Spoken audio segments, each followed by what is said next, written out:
I've always been a fan of the S2S trips, subway to summit.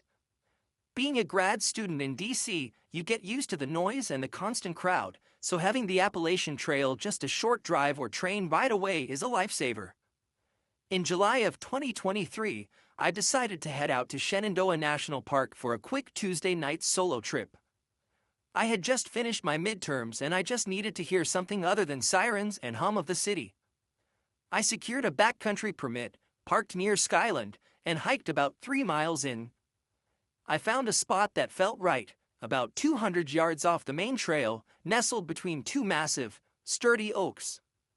I paused for a second. Looking back, I realized how much I prided myself on that spot. It was secluded. Too secluded. I'm a hammock camper. If you've never tried it, it's incredibly peaceful. You're suspended in the air, away from the rocks and the damp ground. I set up my ultralight gear, hung my bug net, and made a quick dehydrated meal as the sun started to dip behind the ridges. Around 9 p.m., a summer thunderstorm rolled through the valley. It wasn't dangerous, just one of those heavy, rhythmic rains that makes you feel like you're in a cocoon. I zipped myself into the hammock, pulled my rainfly tight, and fell into a deep sleep to the sound of water hitting the nylon. That's when things changed. I woke up at exactly 12:14 a.m. The rain had stopped, and the forest was that kind of silent that feels heavy, like the air is waiting for something. I felt a slight tug on the hammock straps. Now, when you're hanging, you're sensitive to movement.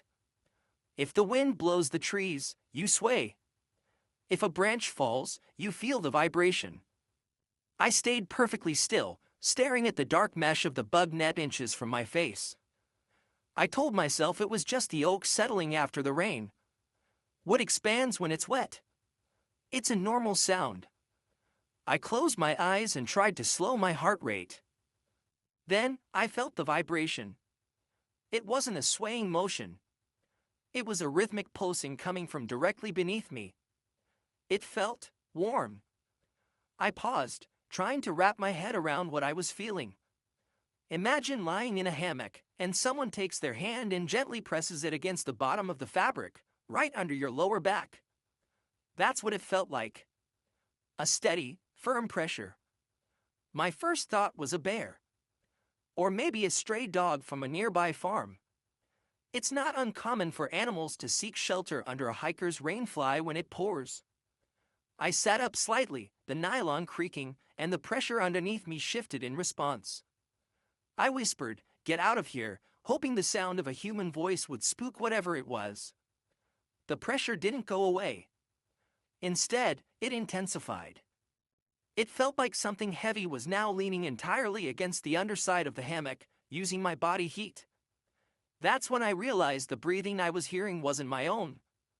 I was breathing fast, shallow breaths.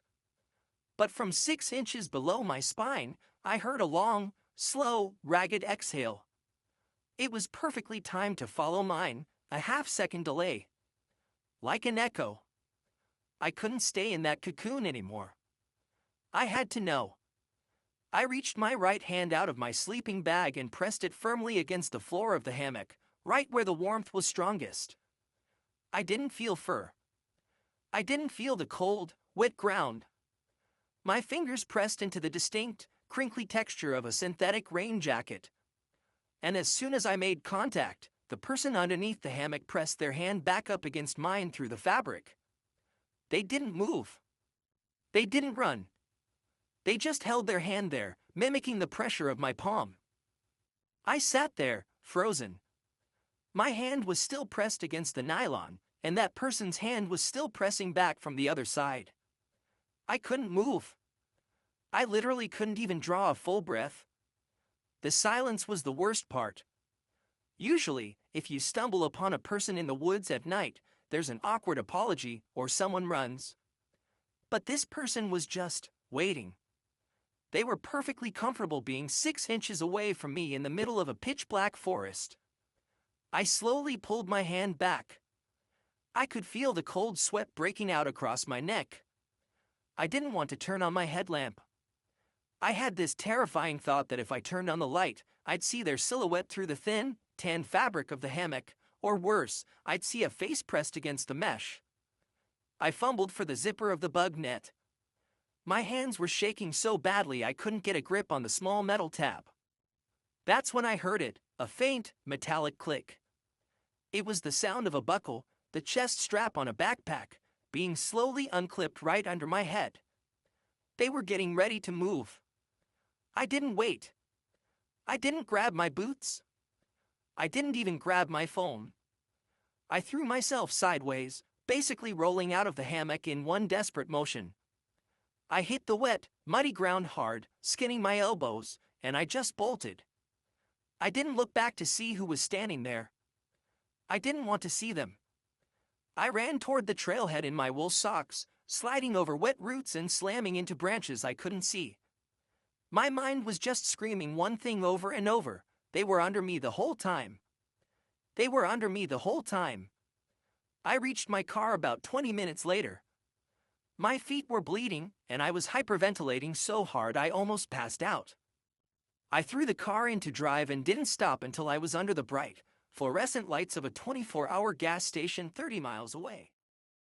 I sat in that parking lot until the sun came up, just staring at the empty passenger seat. The next morning, I called the park rangers. I told them I'd left my gear behind after a wildlife encounter.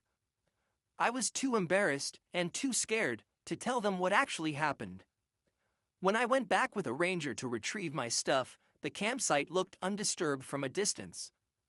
My hammock was still hanging between the two oaks. My bag was still inside. But as I started to unclip the straps from the trees, I noticed something. My car keys, which I'd left in the small mesh pocket inside the hammock, were gone. I searched the grass, the mud, the leaves, nothing.